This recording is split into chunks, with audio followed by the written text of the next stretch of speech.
They thought Harlem was asleep, but the walls were listening. Midnight settled heavy over the streets, the kind of quiet that didn't mean peace, only waiting. Streetlights hummed, casting long shadows across cracked sidewalks, and somewhere far off a train groaned its way through the dark. In a forgotten warehouse near the river, men moved carefully, checking locks twice, curtains pulled tight, voices kept low. White hoods hung loose around their shoulders, not yet raised, as if even they knew shame had weight.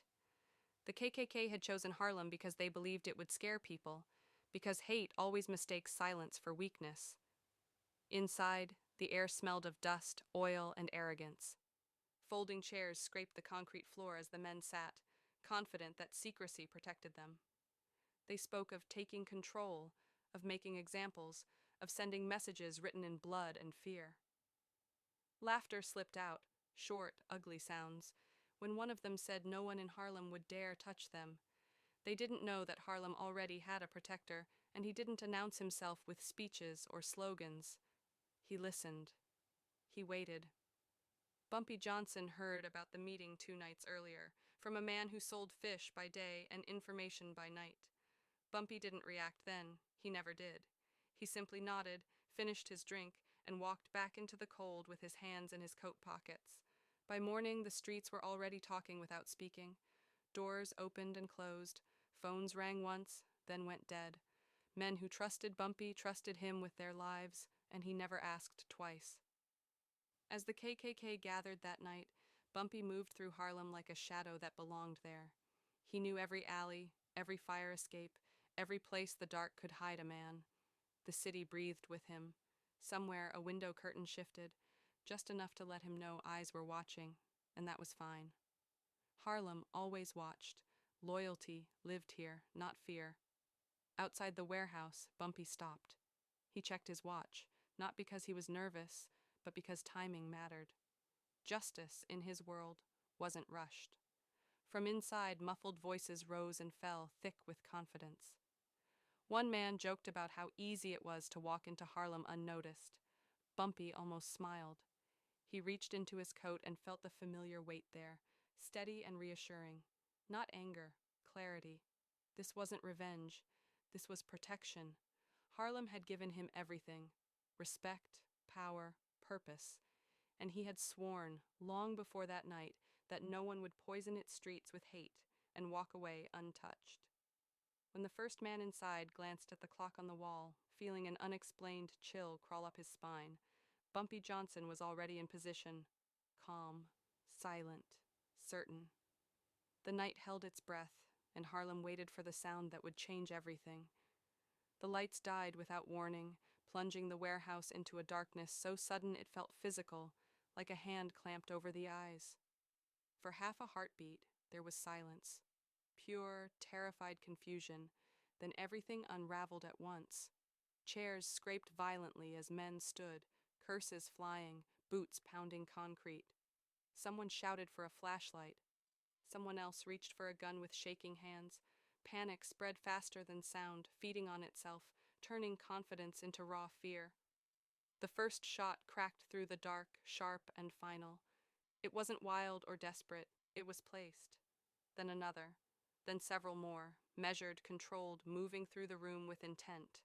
Shadows shifted where walls should have been safe. Men fired back blindly, bullets slamming into crates and steel beams, sparks flashing like brief, useless stars. Every echo made the room feel smaller, tighter, like the walls were closing in on them. They had come expecting to intimidate. Instead, they were being hunted. One man bolted for the exit, knocking over a chair, his breath coming in short, animal gasps. He didn't make it 3 steps. Another dropped to his knees, hands up, begging to be spared, promising anything: money, names, silence. But the night didn't negotiate. This wasn't chaos. It was a message being delivered in the only language they understood. Bumpy Johnson moved through the darkness like he belonged to it.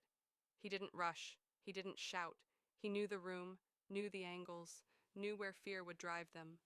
Each step was deliberate, each shot final. The men inside never saw his face, never heard his voice. All they felt was the sudden, terrifying realization that they were no longer in control and never had been. Within minutes, the gunfire faded, replaced by the heavy, ringing silence that follows violence.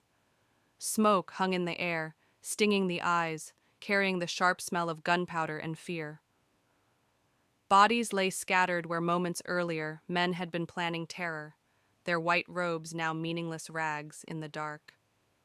12 of them would never leave that warehouse. Not one of them had understood, until it was too late, whose territory they had stepped into. Bumpy stood still, listening. No sirens yet, no footsteps running in, just the low hum of the city outside, indifferent and eternal. He adjusted his coat, stepped carefully around the fallen, and reached into his pocket. From it, he pulled a folded piece of paper, already written, already decided. He walked to the center table, the same one where hatred had been discussed so casually, and laid the note down flat, smoothing it with 2 fingers. The message was short, written in steady ink. Not angry, not rushed. It didn't need to be. It said enough. When Bumpy finally turned and walked back into the night, he didn't look over his shoulder. Harlem was still breathing, and the darkness behind him now belonged to fear, not power. By dawn, the city knew something had happened, even if no one said it out loud. Harlem woke up slower that morning, like it was listening to itself. Shop owners opened their doors with cautious glances down the street. Radios murmured low. Somewhere between rumor and truth, the story began to spread. Not shouted, not printed, but passed carefully from mouth to ear. 12 men were dead. A meeting had been erased, and a note had been left behind. The police arrived to a scene that made no sense on paper. No signs of forced entry, no witnesses willing to speak. Just bodies, scattered chairs, and a single piece of folded paper resting calmly on the table. The officers read it twice, then a third time, as if the meaning might change. It didn't. The words were simple, final, and terrifying in their certainty. This was Harlem. You are not welcome here. Do not return. By noon, the note had escaped the warehouse. It traveled faster than any patrol car, faster than any headline. It reached back rooms, private clubs, basements where men met and planned and dreamed of power. Each time it was read, the reaction was the same: silence, followed by unease. The bravado drained away, the jokes stopped. Men who had once spoken loudly about spreading fear suddenly found reasons to leave town, to cancel meetings, to forget Harlem altogether. No one ever officially connected Bumpy Johnson to that night. There were no fingerprints, no confessions, no proof that would stand under bright courtroom lights. But Harlem didn't need proof. Harlem understood balance. It understood consequence.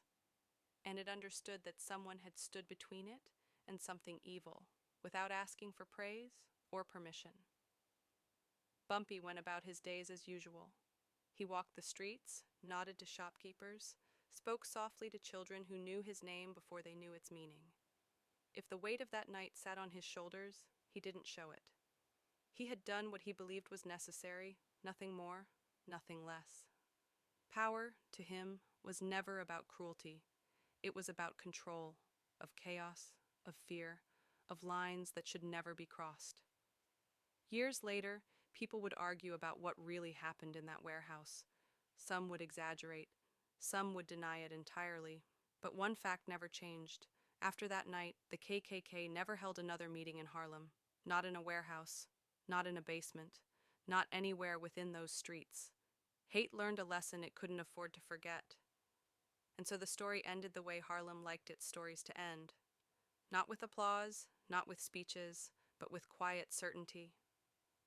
The streets stayed alive, the people stayed standing. And anyone who thought about bringing darkness into that neighborhood remembered the note, the bodies, and the man who never needed to warn twice.